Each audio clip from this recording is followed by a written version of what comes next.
हरि शरणं हरि शरणं हरि शरणं हरि शरणं।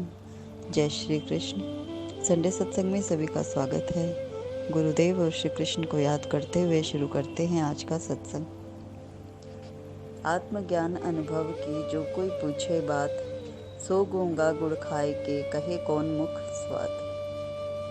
इस दोहे में कबीरदास जी हमें समझाते हैं कि जब तक आत्मज्ञान ना हो तो अनुभव की बात कैसे कोई बताएगा। क्योंकि जितना जीव मनुष्य साधन करता है, भजन करता है, पूजा जब तक ध्यान करता है, लेकिन आत्म अनुभूति ना हो, आत्मा का अनुभव ना हो तो वो क्या कहेगा। आत्मा के बिना अनुभव के सुनी सुनाई बातें कहने से क्या मतलब। उसकी हालत वैसी ही होती है जैसे एक गूंगे की हालत होती है कि उसको आप गुड़ खिला दो, मुख मीठा हो गया, गुड़ का स्वाद मिल गया, लेकिन अगर उससे हम पूछें कि गुड़ कैसा लगा तो वो कुछ भी नहीं बता पाएगा।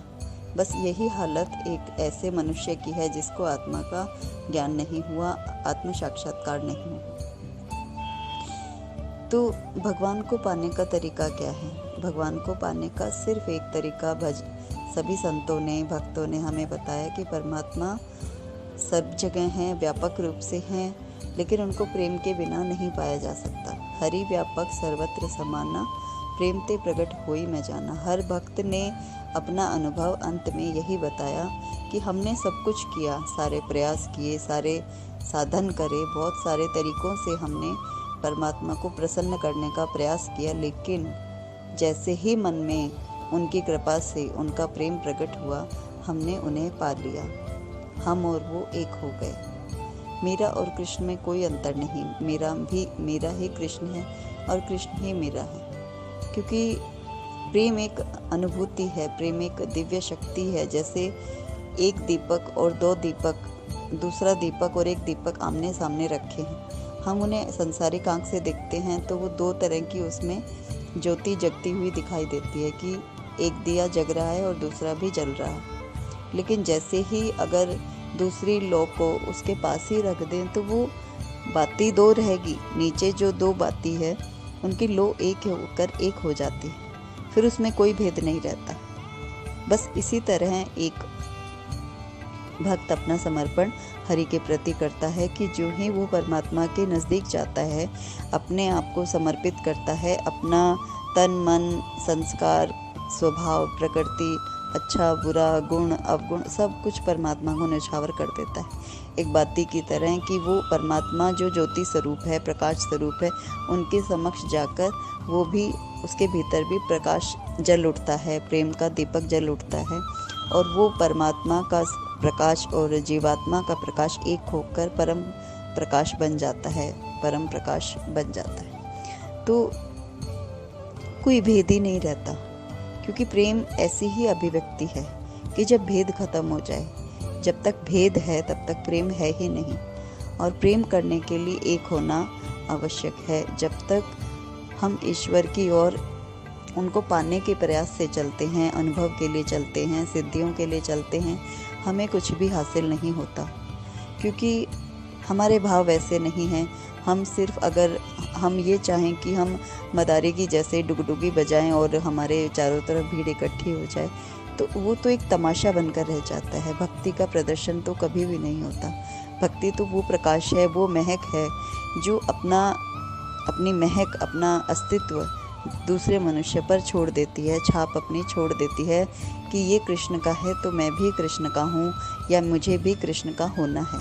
ये भाव जब तक दूसरी जीवात्मा में क्रिएट ना हो तब तक किसी भजन करने वाले का, भक्त का संग किया ही नहीं।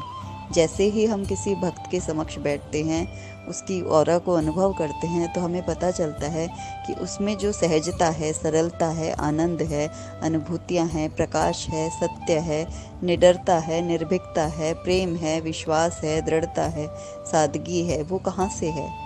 वो उस परमानंद की कृपा से है, परम तत्व की कृपा से है। जो परम तत्व उसका जागृत हुआ, वैसा ही हमारा भी जागृत हो सकता है जब हम भक्त का संग करें, साधु का संग करें, संत का संग करें। लेकिन आजकल की परिस्थिति में हम जल्दी से साधु का संग नहीं कर पाते, क्योंकि समाज में इतना कुछ विषमताएं हैं, इतनी प्रॉब्लम्स हैं कि हम कहीं भी किसी से भी मेलजोल करने में घबराते हैं कि पता नहीं कौन मनुष्य कैसा है, उसकी सोच कैसी है, वो हमारे साथ कैसा व्यवहार करेगा, क्या है क्या नहीं। मतलब साधु के वेश में भी कोई हमारे समक्ष बैठा है तो हम उसे ट्रस्ट नहीं कर सकते।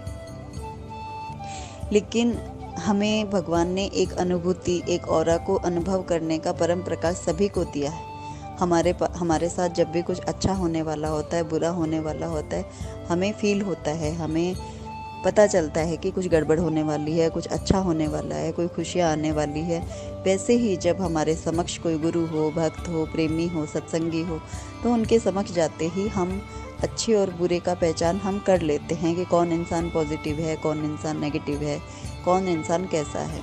तो जैसा फील हमारी आत्मा हमें देती है, क्योंकि आत्मा से बड़ा गुरु कोई भी नहीं।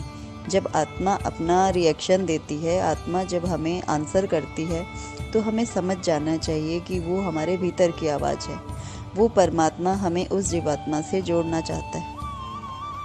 और जो ही वो गठबंधन होता है, वो जुड़ाव होता है, चाहे वो मित्र के रूप में हो, गुरु शिष्य के रूप में हो, भाई बहन के रूप में हो, पिता पुत्री के रूप में हो, किसी भी रिश्ते में, किसी भी भाव में, जिस भी भाव से हमें उनके प्रति श्रद्धा हो, हमें अपना बंधन बना लेना चाहिए। क्योंकि वो उस मार्ग पर चल रहे हैं तो वो हमारे भी रास्ते को क्लियर कर सकते हैं, वो हमें गाइड कर सकते हैं, हमें बता सकते हैं, तब हम आगे बढ़ सकते हैं। अतः आत्मज्ञान होने के लिए हमें गुरु जीवन में अवश्य ही चाहिए। जैसे आप बीकॉम करना चाहते हैं, बीए करना चाहते हैं, तो आपको कॉलेज में एडमिशन लेना ही पड़ेगा। डिग्री तभी मिलेगी जब आप पढ़ेंगे।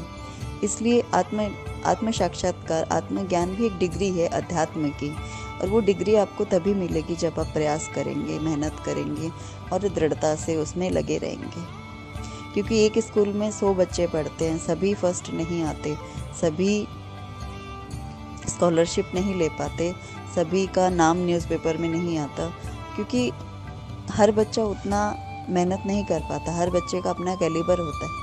लेकिन जो कुछ विशेष बच्चे होते हैं, जो बहुत टैलेंटेड होते हैं, बहुत होशियार होते हैं, जिन्हें स्कॉलरशिप मिलती है, जिनका इतना नाम हो जाता है, तो वो पावर हमें परमात्मा देता है। वो सत्संग के स्कूल में जब हम एडमिशन लेते हैं तो परमात्मा की दया से, गुरु की कृपा से वो बच्चा इतना होशियार हो जाता है, इतना सहज, सरल और विकसित हो जाता है कि वो अपना प्रकाश, अपनी छाप हर जगह छोड़ देता है।